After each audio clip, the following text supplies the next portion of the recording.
Olá pessoal, sejam todos muito bem-vindos a mais um episódio do Lifelong Cast, o podcast do profissional em constante movimento, um programa da ESPM para você se preparar para o futuro do trabalho e dos negócios. As redes sociais são hoje fundamentais para empresas de qualquer tipo e tamanho. O uso correto dessas ferramentas e a comunicação adequada facilitam o relacionamento com os consumidores, dão visibilidade à marca e ajudam a vender produtos e serviços. Mas como ser eficiente nas redes? Quanto mais posts, melhor? Quais métricas eu devo observar? E o que fazer em momentos de crise? Eu sou Caio Corraine e hoje vamos falar sobre comunicação nas redes sociais, do planejamento à gestão de crises.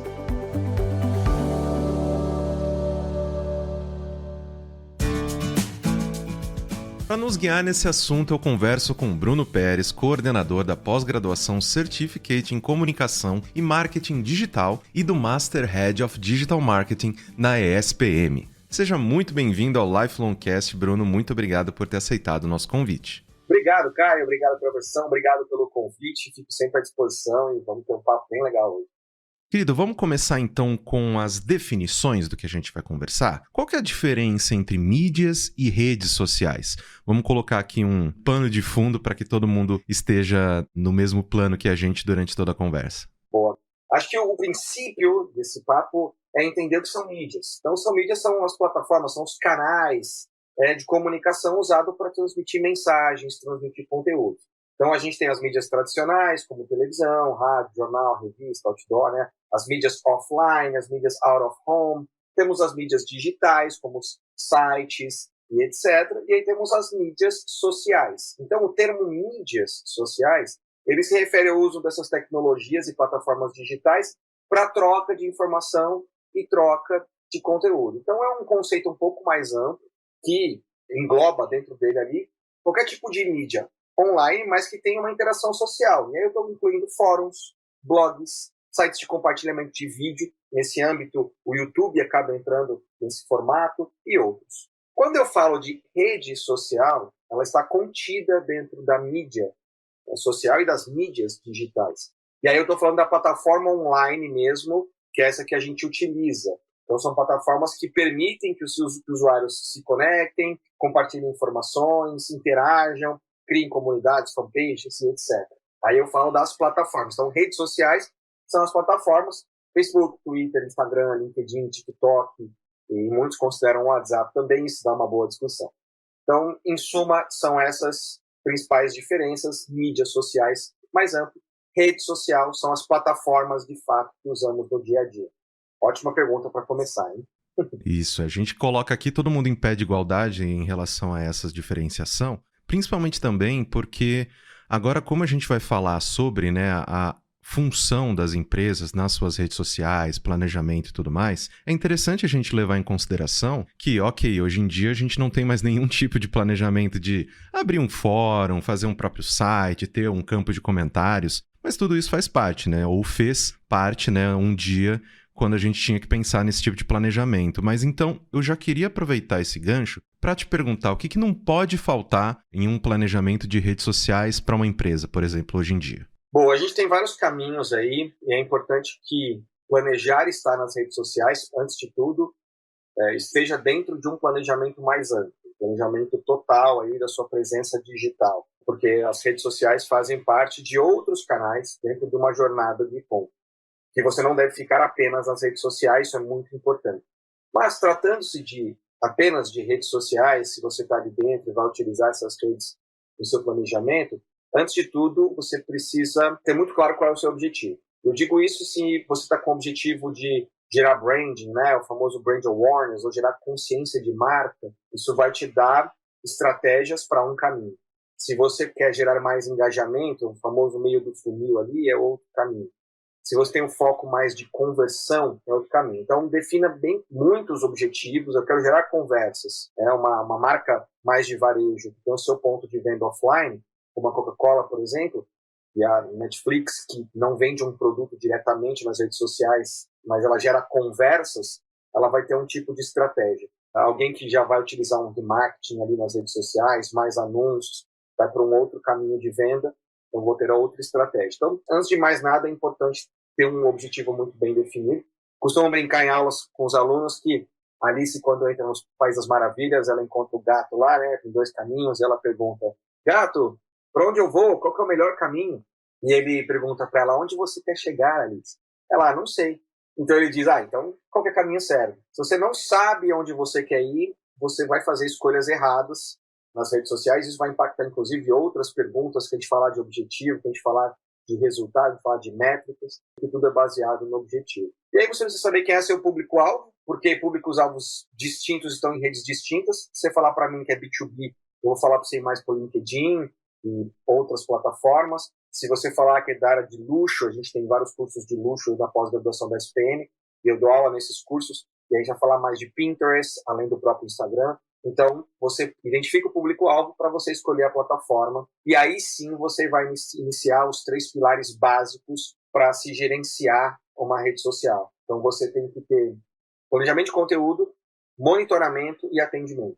Planejamento de conteúdo é o famoso framework, calendário de conteúdo, saber o que você vai postar e quando. E aí tem algumas estratégias que ajudam você a definir um calendário já pautado para o ano todo, para a maior parte do ano. Eu venho de experiências profissionais aí, 10 anos na ONU, Discovery Channel, Accor, mas também Groupon, iFood, onde tinha muita geração de conteúdo. E aí, trabalhando com muitas agências, a gente vai tendo contato com a necessidade desse planejamento de conteúdo.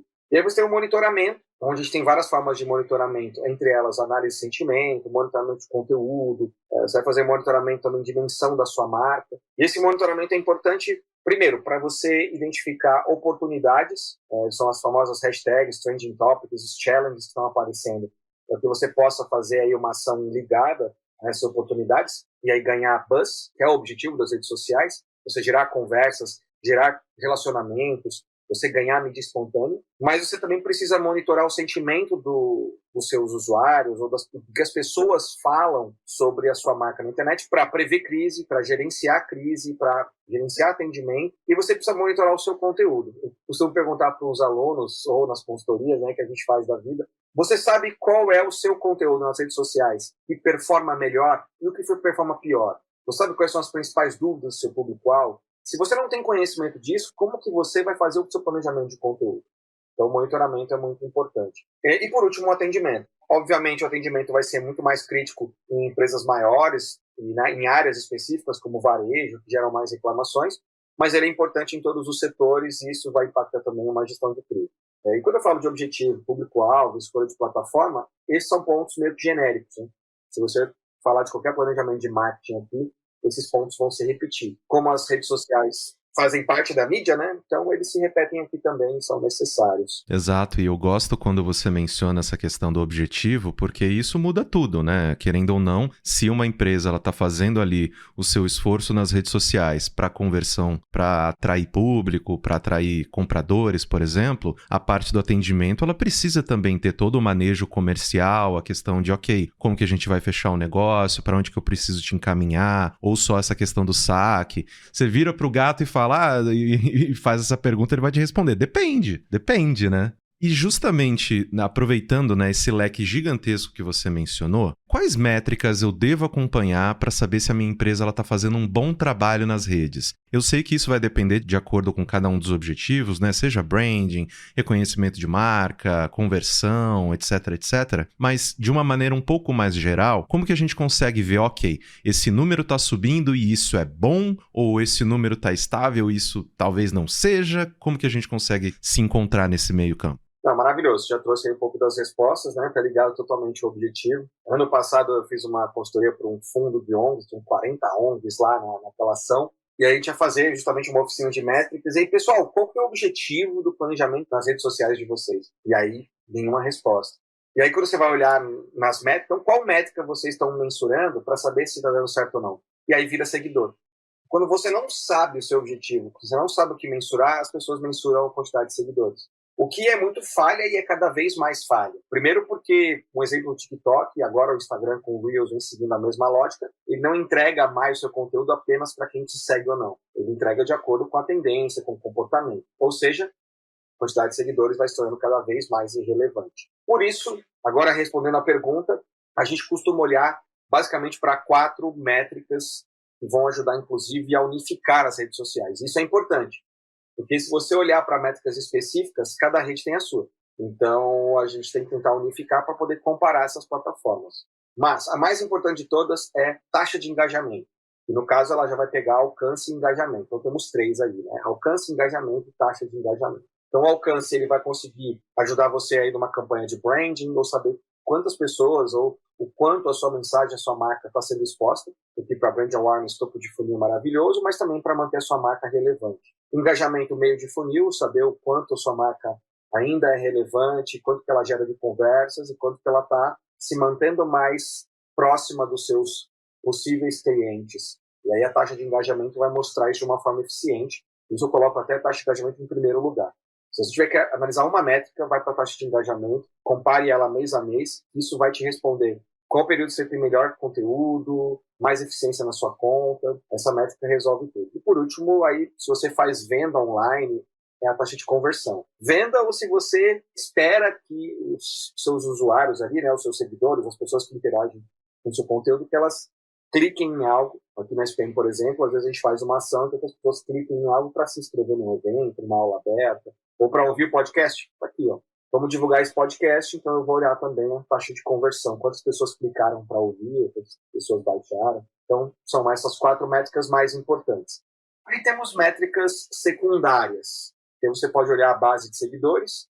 Ela não é a mais importante, mas é algo para se ficar atento. Temos aí o sentimento, entender como é que está o sentimento das pessoas. E aí você vai olhar vídeo views, você vai olhar a quantidade de vezes que um vídeo foi visto, com o tempo médio que as pessoas estão vendo um vídeo. São métricas secundárias que podem ser olhadas mais esporadicamente. E professor, hoje em dia a gente tem a gente está acompanhando uma mudança no comportamento dos consumidores, em que o consumidor ele não precisa só gostar do seu produto, ele tem que, querendo ou não, acreditar na mesma coisa que você acredita, ele precisa se ligar à marca, às empresas, né, esses prestadores de serviço, de uma maneira até um pouco mais próxima, né? E as redes sociais, elas aproximam, né? Elas fazem um pouco dessa ponte entre essas marcas e os consumidores. Pensando nisso, como que deve ser o relacionamento de uma marca com as pessoas na rede, né? Tem um padrão de comportamento, o que deve ser feito, o que deve ser evitado. E quando você posta uma coisa errada, dá uma crise, sai algum problema que está manchando o nome da sua marca. São várias questões numa só, mas justamente para a gente falar um pouco sobre esse relacionamento entre consumidor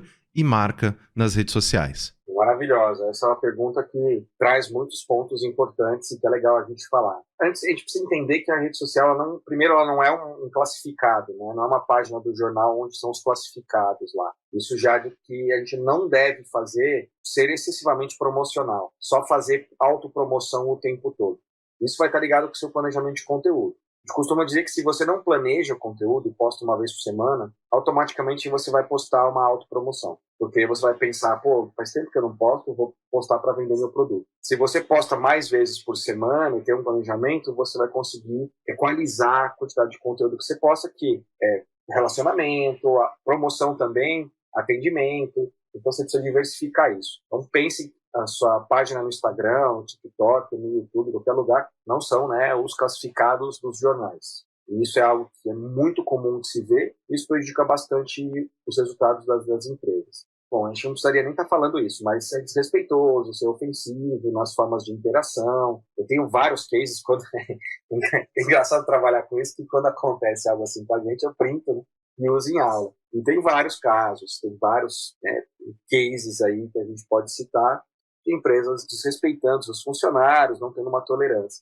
As empresas precisam entender que, uma vez que está nas redes sociais, seu teto vira de vidro. Você será alvo de comentários.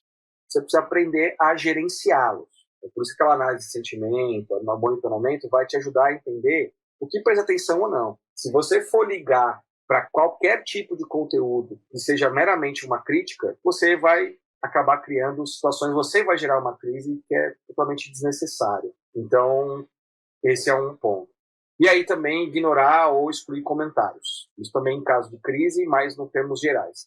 Você pode excluir comentários que são ofensas, e aí você pode até printar e ter uma ação jurídica em relação a isso. A internet não é um lugar sem lei. Mas, no geral, o que a gente vê são algumas empresas que, quando elas tomam um questionamento, que elas não sabem o que responder, ou se sentem em saia justa, elas ocultam ou deletam os comentários. Isso pode gerar uma crise. O que só chama mais a atenção aquele comentário, né? Exato, e aí você gera uma série de ações, de reações, né, das pessoas. Tem um caso aí, eu não vou nem citar a marca, mas tem um caso que a empresa deleta o comentário da Kéfera, da Tata Werneck, ou seja, de influenciadores, de pessoas famosas. E aí aparece lá a Tata Werneck escrevendo assim: parem de deletar meu comentário. Esse comentário da Tata Werneck tinha mais curtidas do que a postagem inteira. E aí vai virando uma bola de neve. Se a marca tivesse respondido algo, isso poderia ser evitado, e é possível ser evitado na maioria dos casos. Isso está lá no pilar de atendimento, né? São as boas práticas de atendimento, de você não ignorar comentários, de você interagir. É uma mídia social, é uma mídia onde você tem que ter uma interação. A gente brinca que tem o B2B, o B2C, tem o age to age, né? O human to human. Ali você está humanizando sua marca. Então faz parte da discussão, faz parte da conversa. Tem algumas marcas que dão aula disso, Netflix, Magalu, Ponto Frio, as Casas Bahia, onde tem agências ali atuando por essas marcas que geram conversas, oportunidades. Então, tomar cuidado do que não fazer. Já falei aqui algumas coisas do que fazer, né? Responder prontamente, ser autêntico e humano, sempre oferecer suporte. Lá no pilar de atendimento, você traz essa pessoa para uma DM, se for o caso de atendê-la com dados pessoais, né? Não vai fazer isso de forma aberta com os dados da pessoa. Isso no pilar de atendimento. E aí, sempre no pilar ali de conteúdo, fornecer um conteúdo valioso. Se você monitora quais são as dúvidas do seu público, quais são os posts que estão indo melhor, você vai ter insights para produzir conteúdo cada vez mais valioso. Faça benchmarkings, né? Benchmarking é quase uma palavra, quase uma seita aí dentro do marketing. A gente precisa fazer benchmarking também nas redes sociais. E isso vai gerar engajamento para que você mantenha suas redes sociais saudáveis. Ter uma rede social exige que você tenha frequência. Então, você precisa ser consistente na sua programação. Quer um exemplo? Está aqui o podcast. Tenho certeza que vocês gravam aí X vezes por semana, desde o início, aí, desde o mês que se iniciou. E se vocês pararem de publicar 1, 2, 3 vezes por semana, quando você se propõe a publicar isso, você vai perder engajamento. É assim que funcionam as redes. Alguns conteúdos têm uma consistência mais esperada. Então, essas são as melhores práticas aí para você manter a rede. É o famoso de pouquinho em pouquinho você vai crescendo e o poder do todo. No caso de crises, né, complementando o que você perguntou. Sim. E aí, vamos supor, aí você não fez um gerenciamento ali de comentários ou alguma coisa offline da sua empresa, acabou gerando uma crise. O que fazer ali de imediato? Primeiro, não deixe as pessoas e a mídia, como um todo, né, os jornalistas, sem resposta. Quando a gente analisa aí estudos de caso, a bomba vai se tornando maior e explode quando você some e não dá resposta para ninguém. Então, responda prontamente, mesmo que seja uma resposta de avaliação onde vamos entender melhor a história e voltamos assim que possível. Já estamos em contato com os envolvidos dessa crise e retornaremos o quanto antes com uma posição da empresa, e também não demora depois, né? Mas não imagine, pense que as pessoas sabem que você está investigando, pesquisando o que responder. Avise antes. Tem que ser sempre transparente e honesto, comunicando ali o que está sendo feito, as informações claras. Use uma linguagem própria da rede. Cuidado ao pegar um textinho de assessoria de imprensa, copiar e colar em todas as redes. Se você vai postar no Instagram lá no formato Stories, então use o formato local, resumido, se é vídeo, por legenda. No Twitter você pode colocar talvez até a íntegra da nota para a imprensa. Então, adapte essa comunicação ao canal que você vai fazer. Quanto mais rápido você responder, quanto mais rápido você trouxer uma solução ou manter uma interação com o seu público, maior a chance de você conter essa crise.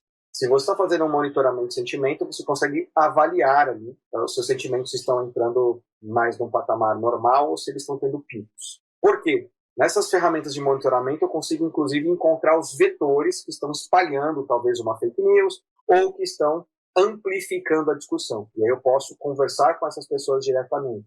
Eu quero dizer, você consegue ver nuvens de conversas usando as ferramentas corretas e eu consigo identificar uma pessoa ali que está inflamando a conversa. Eu consigo chamá-la e conversá-la, tentar explicar para ela a situação, às vezes convidá-la para visitar a minha empresa, caso isso seja possível. E você tem que treinar as pessoas da sua empresa para que tenha uma resposta uníssona, seus funcionários, né? Lembrando que seus funcionários são influenciadores da sua empresa hoje em dia também. Então, tudo isso acontece ali naquela famosa War Room. Se é uma empresa grande, trazer profissionais ali da área de mídia, relações públicas, porque as mídias sociais, as redes sociais principalmente, são vetores que, se não forem gerenciados com carinho, podem implodir aí toda a comunicação de uma empresa. Sim, quando a internet quer ser cruel, ela é muito boa nisso. Exato. E professor, finalizando a nossa conversa, você já mencionou, né, alguns dos erros que essas empresas cometem nas redes, na maneira com que eles lidam, né, com os seus espaços virtuais de promoção e todas essas coisas, como o próprio efeito Streisand, né, de deletar comentário e acabar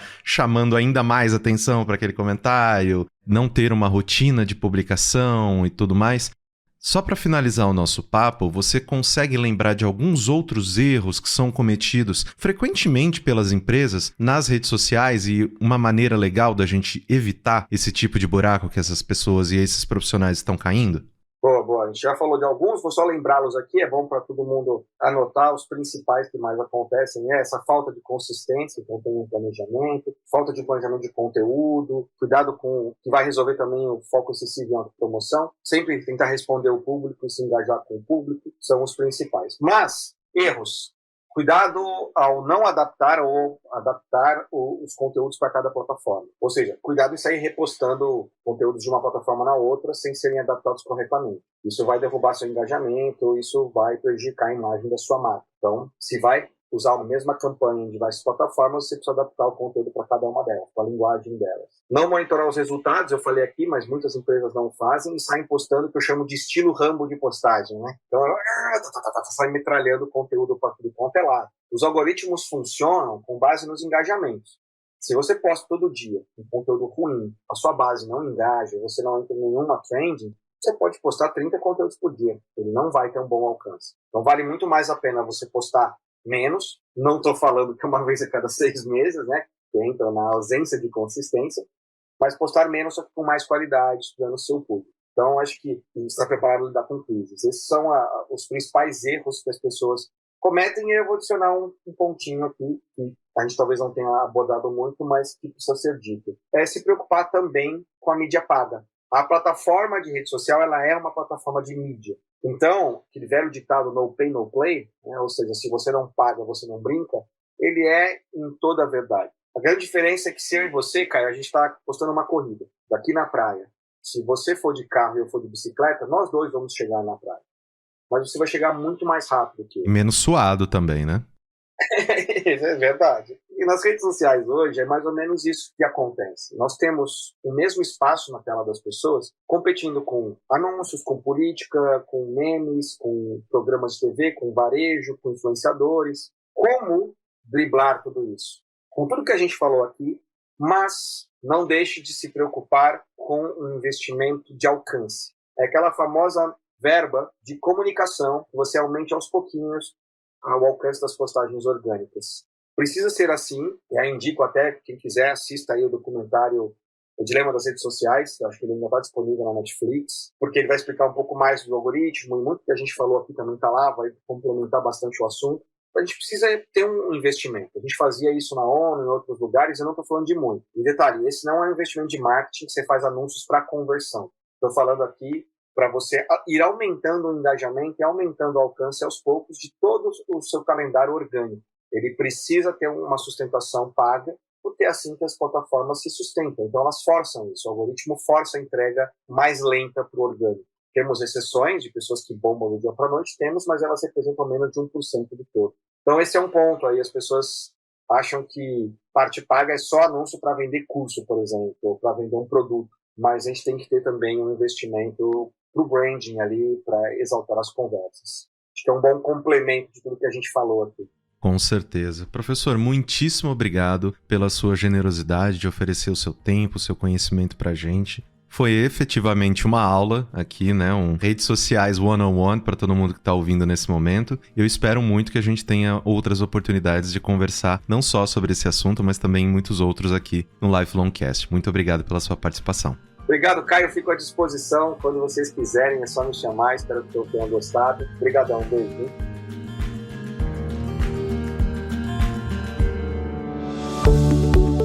Como vimos no episódio de hoje, planejamento, frequência, monitoramento e mensuração de resultados são fundamentais para o sucesso de uma marca nas redes. Espero que você tenha gostado do Lifelong Cast de hoje. Não se esqueça de nos seguir na sua plataforma de streaming favorita. Lifelongcast é produzido pelo Núcleo de Conteúdo da ESPM em parceria com a Maremoto. Eu sou Caio Corraine, host do programa, e trabalhei junto com essa equipe. Concepção, curadoria e produção executiva, Jorge Tarquini e Felipe Oliveira. Roteiro, Lucas Scherer. Produção, Thaís Santiago. Técnica de gravação, Andréa Xavier. Edição e sonorização, Adriana Sanches. Coordenação geral Maremoto, Vinícius de Lima. Este podcast foi editado pela Maremoto.